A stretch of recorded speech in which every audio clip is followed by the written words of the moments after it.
নমস্কার, আমি Aparajita the Pride Hotel job and ম্যানেজমেন্টের তরফ থেকে সকলকে শুভ অক্ষয় তৃতীয়ার অনেক অনেক শুভেচ্ছা।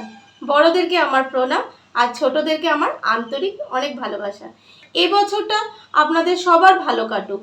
আর যারা এবছর একটা ভালো কাজ খুঁজছেন তারা যেন পছন্দ মতন একটা কাজ খুঁজে পান, এটাই আমার ভগবানের কাছে প্রার্থনা থাকবে। ভিডিওটা স্কিপ না করে দেখতে থাকুন। বন্ধুরা, আমি অয়ন বলছি। আমার বাড়ি নন্দীগ্রাম। আমি প্রাইড একাডেমি স্টুডেন্ট। আমাকে একাডেমি থেকে পাঠিয়েছিল প্রথম প্রান্তিক পুলিশ ক্ষেত্র মন্দারমণি। এখন রয়েছে আমি সুখ ফাউন্ডেশন চিকিৎসা মন্দারমণিতে একটি সুন্দর একটি প্রোগ্রাম